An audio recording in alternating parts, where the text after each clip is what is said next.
Hello hi dears ಎಲ್ರಿಗೂ ನಮಸ್ಕಾರ. ಎಲ್ಲರೂ ಹೇಗಿದ್ದೀರಾ? ಎಲ್ಲರೂ ಚೆನ್ನಾಗಿದ್ದೀರಾ ಅಂತ ಅಂದ್ಕೊಳ್ತೀನಿ.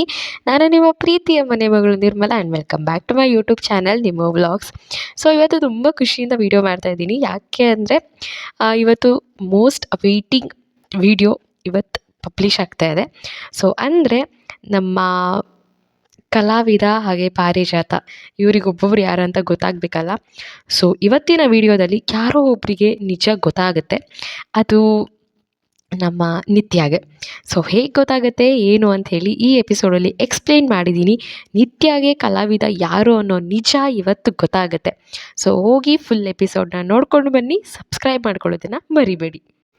ಪಾರಿಜಾತಳ ಕಣ್ಮುಂದೆ ಕಲಾವಿದನ ಅನಾವರಣ ಅಂದರೆ ನಿಜವಾದ ಪಾರಿಜಾತಳ ಕಣ್ಮುಂದೆ. ಮಧ್ಯಾಹ್ನದ ಸಮಯ. ನಿತ್ಯ ಅಡುಗೆ ಮನೆಯಲ್ಲಿ ಅಡುಗೆ ಮಾಡ್ತಿದ್ಲು. ಪುಟಾಣಿ ಚಿರು ನಿತ್ಯನ ಹುಡುಕೊಂಡು ಬಂತು. ನಿತ್ಯ ಡಾರ್ಲಿಂಗ್, ಆಟ ಆಡೋಣ ಬಾ ಅಂತ ಕರೆಯುತ್ತೆ. ನಿತ್ಯ, ಪುಟಾಣಿ, ವರ್ಷ ಅಕ್ಕ ಜೊತೆ ಆಟ ಆಡ್ಕೊ. ನಿತ್ಯ ಡಾರ್ಲಿಂಗೆ ಕೆಲಸ ಇದೆ. ಪುಟಾಣಿ ಚಿರು, ಇಲ್ಲ ನೀನೇ ಬೇಕು, ಬರ್ತೀಯಾ ಇಲ್ವಾ? ನಿನ್ನ ಜೊತೆ 2 ಬಿಡ್ತೀನಿ ಅಷ್ಟೇ ಈಗ.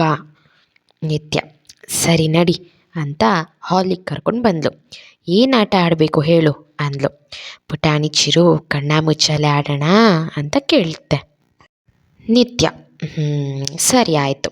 ಯಾರು ಕಣ್ಣು ಕಟ್ಕೋತಾರೆ, ಯಾರು ಬಚ್ಚಿಟ್ಕೊಳ್ತಾರೆ ಅಂತ ಕೇಳಿದ್ಲು. ಪುಟಾಣಿ ಚಿರು, ನಾನು ಬಚ್ಚಿಟ್ಕೊಳ್ತೀನಿ, ನೀನು ಕಣ್ಣಿಗೆ ಬಟ್ಟೆ ಕಟ್ಕೋಬೇಕು ಅಂತ ಹೇಳುತ್ತೆ. ಸರಿ ಆಯಿತು ಅಂತ ಬಟ್ಟೆ ತಗೊಂಡು ಕಣ್ಣಿಗೆ ಕಟ್ಕೊಂಡು ಕೌಂಟ್ ಮಾಡೋಣ ಅಂದ್ಲು. ಪುಟಾಣಿ ಚಿರು ಅಂತು. ಚಿರು ಬಚ್ಚಿಟ್ಕೊಳ್ಳೋಕ್ಕೆ ಓಡೋದ. ನಿತ್ಯ, ಪುಟಾಣಿ ಎಲ್ಲಿದ್ಯಾ? ಇಲ್ಲೇ ಇದೆಯಾ? ಕಳ್ಳ, ಬರ್ತಾ ಇದ್ದೀನಿ, ನಿನ್ನ ಹಿಡಿದೇ ಹಿಡಿತೀನಿ ಅಂತ ಹುಡ್ಕೊಂಡು ಹೊರಟ್ಲು. ಶರತ್ ಸೀಕ್ರೆಟ್ ರೂಮ್ನಿಂದ ಹೊರಗೆ ಬಂದ. ಅವನು ಡೋರ್ ಕ್ಲೋಸ್ ಮಾಡದೆ ಹಾಗೆ ಹೋಗ್ತಾನೆ. ಡೋರ್ ಕ್ಲೋಸ್ ಮಾಡೋದನ್ನು ಮರ್ತೋಗ್ಬಿಟ್ಟಿರ್ತಾನೆ. ಪುಟಾಣಿ ಚಿರು ಓಡಿ ಹೋಗಿ ಆ ಸೀಕ್ರೆಟ್ ರೂಮ್ ಒಳಗಡೆ ಸೇರ್ಕೊಳ್ಬಿಡುತ್ತೆ.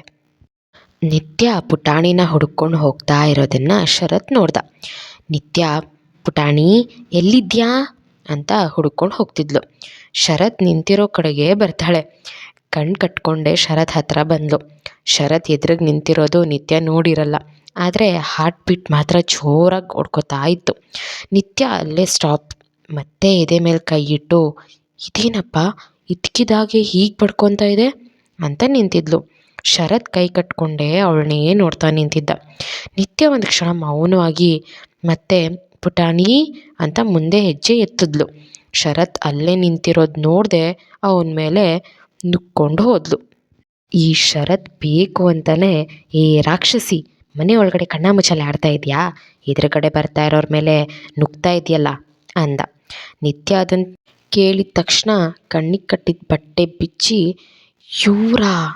ಇವ್ರು ಇಲ್ಲೇನು ಮಾಡ್ತಿದ್ದಾರಪ್ಪ ಅಂದ್ಕೊಂಡು ಮನೆ ಒಳಗಡೆ ಆಟ ಆಡದೆ ರೋಡಲ್ಲಿ ಹೋಗಿ ಕಣ್ಣ ಮುಚ್ಚಾಲೆ ಆಡೋಕ್ಕಾಗುತ್ತಾ? ನಾನೇನೋ ಬಟ್ಟೆ ಕಟ್ಕೊಂಡಿದ್ದೆ, ನೋಡಿಲ್ಲ, ನಿಮ್ಮ ಕಣ್ಣಿಗೆ ಏನಾಗಿತ್ತು ಅಂದ್ಲು. ಅವಳು ಸುಮ್ಮನೆ ಬಿಡ್ತಾಳಾ? ಅವಳು ರೋಪ್ ಹೊಡಿಯೋದೆ. ಶರತ್, ಇಲ್ಲೂ ನಂದೇ ತಪ್ಪು ಅಂತ್ಯಾ? ನೀನು ಬದಲಾಗಲ್ಲ ಬಿಡು. ಇಷ್ಟಕ್ಕೂ ಒಬ್ಬಳೇ ಆಡ್ತಿದ್ಯಲ್ಲ, ಯಾರಿದ್ದಾರೆ ನಿನ್ನ ಜೊತೆ ಅಂತ ಕೇಳ್ದ. ನಿತ್ಯ, ಹೌದು, ತಪ್ಪು ನಿಮ್ಮದೇ. ನಾನು ಕಣ್ಣಿಗೆ ಬಟ್ಟೆ ಕಟ್ಕೊಂಡು ಆಟ ಆಡ್ತಿದ್ದೀನಿ ಅಂದರೆ ನೀವು ನೋಡಿ ದೂರ ಹೋಗಬೇಕಿತ್ತು. ಅಷ್ಟಕ್ಕೂ ಒಬ್ಬಳೇ ಆಟ ಆಡೋಕ್ಕೆ ನನಗೇನು ಹುಚ್ಚ? ಪುಟಾಣಿ ಚಿರು ಇಲ್ವಾ ಅಲ್ಲಿ ಅಂದರು. ಶರತ್ ಸುತ್ತ ನೋಡ್ತಾನೆ. ಪುಟಾಣಿ ಚಿರು ಎಲ್ಲೂ ಇಲ್ಲ. ಎಲ್ಲಿದ್ದಾನೆ ಪುಟಾಣಿ ಅಂದ್ಕೊಂಡು, ನಿತ್ಯ, ಅಯ್ಯೋ ನಾವು ಆಟ ಆಡ್ತಿದ್ವಿ, ಎಲ್ಲೋ ಬಚ್ಚಿಟ್ಕೊಂಡಿದ್ದಾನೆ, ಹುಡುಕ್ತೀನಿ ಬಿಡಿ ಅಂದ್ಕೊಂಡು ಹೋಗ್ತಾಳೆ. ಶರತ್ ಕಾಲ್ ಬಂತು ಅಂತ ಹೊರಗೆ ಹೋದ. ಈ ಕಡೆ ನಿತ್ಯ ಪುಟಾಣಿ ಚಿರುನ ಹುಡ್ಕೊಂಡು ಹೋದ್ಲು. ಪುಟಾಣಿ ಮನೆಯಲ್ಲೂ ಇಲ್ಲ. ಎಲ್ಲೋದ ಪುಟಾಣಿ ಚಿರು ಆಟ ಆಡೋಣ ಅಂದವನು ಎಲ್ಲಿ ಮಾಯ ಆಗೋದ್ಯಪ್ಪ ಅಂತ ರಾಧಾ ರೂಮ್ಗೆ ಹೋದ್ಲು. ರಾಧಾ ಟ್ಯಾಬ್ಲೆಟ್ ತೊಗೊಳ್ತಾ ಇದ್ಲು. ನಿತ್ಯ, ರಾಧಕ್ಕ, ಪುಟಾಣಿ ಏನಾದರೂ ಬಂದನಾ ಅಂದ್ಲು. ರಾಧಾ ಇವಾಗಷ್ಟೇ ನಿತ್ಯ ಡಾರ್ಲಿಂಗ್ ಜೊತೆ ಆಟ ಆಡ್ತೀನಿ ಅಂತ ನಿನ್ನ ಹತ್ರನೇ ಬಂದನಲ್ಲ. ನಿತ್ಯ, ಹೌದು, ನನ್ನ ಜೊತೆನೇ ಆಟ ಆಡ್ತಿದ್ದ, ಇನ್ನೊಂದು ಸಲ ನೋಡ್ತೀನಿ ಅಂದ್ಬಿಟ್ಟು ಹೋದ್ಲು. ನಿತ್ಯ ಸೀಕ್ರೆಟ್ ರೂಮ್ ಕಡೆ ಬಂದಳು. ಸೀಕ್ರೆಟ್ ರೂಮ್ ಲಾಕ್ ಓಪನ್ ಇತ್ತು. ನಿತ್ಯ, ಲಾಕ್ ಓಪನ್ ಇದೆ, ಇಲ್ಲೇನಾದರೂ ಹೋದ್ನಾ? ಹೊರಗಡೆ ನಿಂತು ಪುಟಾಣಿ ಚಿರು ಅಂತ ಕೂಗಿದ್ಲು. ಪುಟಾಣಿ ಚಿರು ಒಳಗಡೆಯಿಂದ ಲಾಕ್ ಮಾಡಿತ್ತು. ಒಳಗಡೆಯಿಂದ ನಿತ್ಯ ಡಾರ್ಲಿಂಗ್ ಡೋರ್ ಓಪನ್ ಆಗ್ತಿಲ್ಲ, ನಾನು ಇಲ್ಲೇ ಇದ್ದೀನಿ ಅಂತ ಕೂಕ್ಕೊಳ್ಳುತ್ತೆ. ನಿತ್ಯ ಅಯ್ಯಯ್ಯೋ ಒಳಗಡೆ ಸೇರ್ಕೊಂಡಿದ್ದಾನೆ, ಇವಾಗ ಏನು ಮಾಡಲಿ, ಒಳಗಡೆ ಹೋದರೆ ಶರತ್ ಸರ್ ಬೈದರೆ, ಹಾಗಂತ ಪುಟಾಣಿನ ಹಾಗೆ ಬಿಡೋಕ್ಕಾಗಲ್ಲ. ಈಗ ಎದ್ರುಕೊಂಡಿದ್ದಾನೆ, ಏನಾದರೂ ಆಗಲಿ ಅಂದ್ಕೊಂಡು ಡೋರ್ನ ತೆಗಿಯೋಕ್ಕೆ ಪ್ರಯತ್ನ ಮಾಡ್ತಾಳೆ. ಅದಾಗೋದೇ ಇಲ್ಲ. ಆ ಕಡೆ ಈ ಕಡೆ ನೋಡಿದ್ಲು, ಯಾರೂ ಇರಲಿಲ್ಲ. ಚಿರು ಬೇರೆ ನಿತ್ಯ ಡಾರ್ಲಿಂಗ್ ಭಯ ಆಗ್ತಿದೆ ಅಂತ ಅಳ್ತಿದ್ದ. ನಿತ್ಯ ಬೇರೆ ದಾರಿ ಇಲ್ಲದೆ ಆ ಡೋರ್ನ ಜೋರಾಗಿ ಜಾಡ್ಸ್ ತಳ್ಳಿದ್ಲು. ಮತ್ತೆ ಒಳಗೆ ಹೋದ್ಲು. ಅಂತೂ ಇಂತೂ ಒಳಗೋದ್ಲು. ಆ ರೂಮ್ ತುಂಬ ಕತ್ಲೆಯಾಗಿತ್ತು. ನಿತ್ಯ ಡೋರ್ ತೆಗೆದ ತಕ್ಷಣ ಪುಟಾಣಿ ಚಿರು ಭಯದಲ್ಲಿ ನಿತ್ಯ ಡಾರ್ಲಿಂಗ್ ಅಂತ ತಪ್ಕೊಳ್ತು. ನಿತ್ಯ ಇದೇನಪ್ಪ ಅಷ್ಟು ವಿಚಿತ್ರವಾಗಿದೆ ಅಂದ್ಕೊಂಡು, ಪುಟಾಣಿ ಹೆದರ್ಕೋಬೇಡ, ನಾನು ಬಂದಿದ್ದೀನಿ ಅಲ್ವಾ ಅಂತ ಲೈಟ್ಸ್ ಆನ್ ಮಾಡಿದ್ಲು. ಮತ್ತು ಸುತ್ತ ನೋಡ್ತಾಳೆ. ಒಂದು ಕ್ಷಣ ತಂಗಾಗ್ಬಿಡ್ತಾಳೆ. ಹಾಗೆ ನಿಂತುಬಿಟ್ಲು. ಆ ರೂಮ್ನ ಮೂಲೆ ಮೂಲೆಯಲ್ಲೂ ಪ್ರತಿ ಗೋಡೆಯಲ್ಲೂ ಪಾರಿಜಾತ ಪಾರಿಜಾತ, ಎಲ್ಲಿ ನೋಡಿದ್ರಲ್ಲಿ ಪಾರಿಜಾತ. ಕಲಾವಿದನಿಗಾಗಿ ಪಾರಿಜಾತ ಕೊಟ್ಟ ಪ್ರತಿಯೊಂದು ವಸ್ತು, ಪ್ರತಿಯೊಂದು ಲೆಟರ್ ಎಲ್ಲನೂ ಆ ರೂಮ್ನಲ್ಲಿ ತುಂಬಿ ತುಳುಕ್ತಿತ್ತು. ನಿತ್ಯ ತನ್ನ ಕಣ್ಗಳನ್ನ ತಾನೇ ನಮ್ಮದೆ ಕಲ್ಲಾಗಿ ನಿಂತುಬಿಟ್ಲು. ಇದೇ ಅಲ್ವಾ ಇಷ್ಟು ದಿನ ನಮ್ಮ ನಿತ್ಯ ಹುಡುಕ್ತಾ ಇದ್ದಿದ್ದು. ಪುಟಾಣಿ ಚಿರು ನಿತ್ಯ ಡಾರ್ಲಿಂಗ್ ಬಾ ಇಲ್ಲಿಂದ ಹೋಗೋಣ. ಅಷ್ಟರಲ್ಲಿ ಲಾವಣ್ಯ ಆ ಕಡೆಯಿಂದ ಬರ್ತಿದ್ಲು. ಸೀಕ್ರೆಟ್ ರೂಮ್ ಓಪನ್ ಇರೋ ಹಾಗಿದೆ, ಶರತ್ ಏನಾದರೂ ಹೋಗಿದ್ದಾನಾ ಅಂತ ಸುತ್ತ ನೋಡಿದ್ಲು. ನಾನೇ ನೋಡ್ತೀನಿ ಅಂತ ಆ ರೂಮ್ ಕಡೆ ಹೋದ್ಲು. ನಿತ್ಯ ಪುಟಾಣಿ ನೀನು ಸ್ವಲ್ಪ ಹೊತ್ತು ಅಮ್ಮ ಹತ್ರ ಹೋಗ್ತೀಯಾ ಅಂತ ತೊದಲಿದ್ಲು. ಚಿರು ಸರಿ ಅಂತ ಅಲ್ಲಿಂದ ರಾಧಾ ಹತ್ರ ಹೋಗುತ್ತೆ. ಮತ್ತೆ ನಿತ್ಯ ಎದುರು ನಿಂತು ಅಂದರೆ ಇಷ್ಟು ದಿನ ನಾನು ಹುಡುಕ್ತಾ ಇದ್ದ ಕಲಾವಿದ ಶರತ್ ಸರ. ಬಾಯಿ ಮೇಲೆ ಕೈ ಇಟ್ಟು ನೋ ನೋ ಇದು ಹೇಗೆ ಸಾಧ್ಯ? ಅಂದರೆ ನಾನು ನನ್ನ ಕಲಾವಿದನ ಜೊತೆನೇ ಇದ್ದೀನಿ, ಅವ್ರ ಮನೇಲೇ ಇದ್ದೀನಿ. ಎಲ್ಲವನ್ನು ನೋಡಿಕೊಂಡು ಕಣ್ಣೀರು ಹಾಕ್ತಾ ಎಲ್ಲಿಲ್ಲದ ಸಂಭ್ರಮ ಪಡ್ತಿರ್ತಾಳೆ. ಶರತ್ ಸರ್ಗೆ ನಾನೇ ಪಾರಿಜಾತ ಅಂತ ಗೊತ್ತಿಲ್ವಾ? ಗೊತ್ತಿದ್ದರೂ ಯಾಕೆ ಲಾವಣ್ಯ ಮದುವೆ ಆಗ್ತಿದ್ದಾರೆ? ಹಾಗಾದರೆ ಲೆಟರಲ್ಲಿ ಐ ಲವ್ ಯು ಅಂತ ಯಾಕೆ ಬರೆದ್ರು? ಲಾವಣ್ಯನ ಪ್ರೀತಿಸ್ತಿದ್ದೀನಿ ಅಂತ ನನ್ನ ಹತ್ರ ಹೇಳಿದರು. ಇಲ್ಲಿ ಯಾವುದು ನಿಜ? ಏನು ನಡೀತಾ ಇದೆ? ನಿಜವಾಗ್ಲೂ ಶರತ್ ಸರ್ರೇ ಕಲಾವಿದನ? ಇಷ್ಟು ದಿನ ಹುಡುಕ್ಬಿಟ್ಸ್ನ? ಉತ್ತರ ಕಂಡುಕೊಂಡ್ರು ಸಾವಿರಾರು ಪ್ರಶ್ನೆಗಳು ಉದ್ಭವ ಆಯಿತು. ಹಾಗಾದರೆ ನನ್ನ ಮನಸ್ಸು ನನಗೆ ಮೋಸ ಮಾಡ್ತಿಲ್ಲ. ಇಷ್ಟು ದಿನ ಅದು ಏನು ಹೇಳ್ತಿತ್ತು ಅದನ್ನೇ ಶರತ್ ಸರ್ ವಿಚಾರದಲ್ಲೂ ಹೇಳಿದ್ದು. ನಾನು ಯಾಕೆ ಅದನ್ನು ನಂಬಲಿಲ್ಲ? ಯಾಕೆ ನೆಗ್ಲೆಕ್ಟ್ ಮಾಡಿದೆ? ಈಗ ಶರತ್ ಸರ್ ಮುಂದೆ ಹೋಗಿ ನಾನೇ ಪಾರಿಜಾತ ಅಂತ ಹೇಳಿದ್ರೆ ಅವ್ರು ನಂಬ್ತಾರಾ? ಆ ಕಡೆಯಿಂದ ಲಾವಣ್ಯ ಖಂಡಿತ ನಂಬೋದಿಲ್ಲ ಅಂತ ಬಂದ್ಲು. ನಿತ್ಯ ಆಶ್ಚರ್ಯದಲ್ಲಿ ಲಾವಣ್ಯನ ನೋಡ್ತಾಳೆ. ನಾನು ಪಾರಿಜಾತ ಅಂತ ಇವಳಿಗೆ ಹೇಗೆ ಗೊತ್ತು ಅಂತ ಆಶ್ಚರ್ಯದಲ್ಲಿ ನೋಡಿದ್ಲು. ಲಾವಣ್ಯ ಏನು ನಿತ್ಯ ಆಶ್ಚರ್ಯ ಆಗ್ತಿದ್ಯಾ? ನೀನೇ ಪಾರಿಜಾತ ಅಂತ ಶರತ್ತಿಗೆ ನೀನೇ ಹೇಳಿದ್ರು ಅವ್ನು ನಂಬಲ್ಲ, ಯಾಕಂದರೆ ನಾನೇ ಹಾಗೆ ಮಾಡಿದ್ದು ಅಂತಾಳೆ. ನಿತ್ಯ ಆಶ್ಚರ್ಯದಲ್ಲಿ ಏನು ಹೇಳ್ತಾ ಇದೆಯಾ? ನೀನೇ ಮಾಡಿದ್ದು ಅಂದರೆ ಏನರ್ಥ ಅಂದ್ಲು.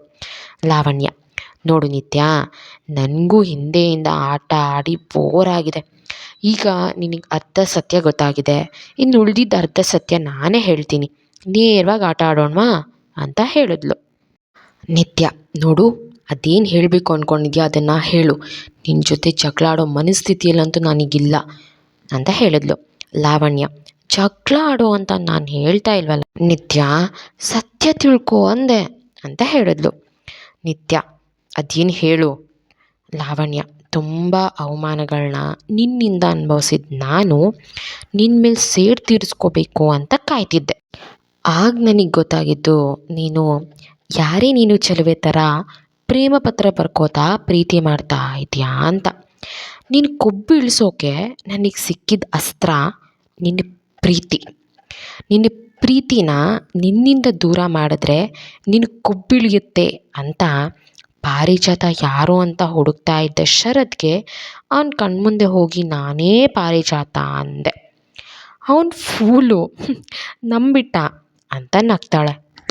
ನಿತ್ಯ ಕೋಪದಲ್ಲಿ ಲಾವಣ್ಯ ಅಂತ ಕೂಗಿದ್ಲು. ಅವರಷ್ಟು ಸುಲಭವಾಗಿ ನಂಬೋದಕ್ಕೆ ಹೇಗೆ ಸಾಧ್ಯ ಅಂತ ಕೇಳಿದ್ಲು ಲಾವಣ್ಯ. Good point. ಅವನು ನಂಬಲ್ಲ, ಅಫ್ಕೋರ್ಸ್. ಸಾಕ್ಷಿ ಇಲ್ದಿರ ಯಾರು ಏನೂ ನಂಬಲ್ಲ ಅಲ್ವಾ. ಶರತ್ ಕೂಡ ನಂಬಲ್ಲ ಅಂತ ನನಗೆ ಗೊತ್ತಿತ್ತು. ಅದನ್ನು ಹೇಗೆ ನಾನು ವಶ ಮಾಡ್ಕೋಬೇಕು ಅಂತ ಕಾಯ್ತಾ ಇದ್ದಾಗ ನನಗೆ ಸಹಾಯ ಮಾಡಿದ್ದು ಪ್ರಶಾಂತ್. ನಿತ್ಯ ಫುಲ್ ಶಾಕ್. ಪ್ರಶಾಂತ್ ಅಂತ ನಿಧಾನವಾಗಿ ಕೇಳಿದ್ಲು ಲಾವಣ್ಯ. ಹೌದು ನಿತ್ಯ, ಪ್ರಶಾಂತೆ. ಶರತ್ನ ನನ್ನ ಕಡೆ ಮಾಡ್ಕೊಳ್ಳೋದಕ್ಕೆ ನೀನನ್ನು ಪ್ರೀತಿಸ್ತಾ ಇದ್ದ ಪ್ರಶಾಂತ್ ನನಗೆ ಸಿಕ್ಕಿದ ಗಾಳ. ನೀನು ಬರೆಯೋ ಕಲಾವಿದನ ಲೆಟರ್ಸ್ನ ಹೇಗಾದರೂ ಮಾಡಿ ನನಗೆ ತಂದು ಕೊಡೋಕ್ಕೆ ಹೇಳಿದ್ದೆ. ಅವನು ಹಾಗೇ ಮಾಡ್ದ ಕೂಡ. ನಿತ್ಯ ಪ್ರಶಾಂತ್ನ ಮೇಲೆ ಕೆಂಡಾಮಂಡಲ ಆಗೋದ್ಲು. ಲಾವಣ್ಯ, ನೀನಂದರೆ ಪ್ರಶಾಂತ್ಗೆ ತುಂಬ ಇಷ್ಟ ಆಯಿತು, ಹಾಗೆ ನಾನು ಹೇಳಿದ್ದು ಮಾಡ್ದ. ನೀನು ಬರೆದ ಲೆಟರ್ನ ನನ್ನ ಕೈಲಿ ನೋಡಿದ ಶರತ್ ನಾನೇ ಪಾರಿಜಾತ ಅಂದ್ಕೊಂಡ. ಸೊ ಈಗ ನಿನ್ನ ಪ್ರೀತಿ ನನ್ನ ಕೈಯಲ್ಲಿ. ನೀನೇ ಹೋಗಿ ಶರತ್ಗೆ ನಾನೇ ಪಾರಿಜಾತ ಅಂತ ಹೇಳು. ಅವನು ನಂಬಲ್ಲ. ಯಾಕಂದರೆ ನಿನ್ನ ಹತ್ರ ಇರೋ ಎಲ್ಲ ಎವಿಡೆನ್ಸ್ ಸುಟ್ಟಾಕ್ಸಿದ್ದು ನಾನೇ ಅಂತ ನಿತ್ಯನ ನೋಡಿ ನಗ್ತಾಳೆ. ನಿತ್ಯ ಎದುರು ಲಾವಣ್ಯ ಅಟ್ಟಹಾಸಕ್ಕೆ ಕೊನೆಯೇ ಇಲ್ಲ. ಇವಾಗ ನಿತ್ಯ ಏನು ಮಾಡ್ತಾಳೆ ಅನ್ನೋದನ್ನು ನೆಕ್ಸ್ಟ್ ಎಪಿಸೋಡಲ್ಲಿ ತಿಳ್ಕೊಳ್ಳೋಣ.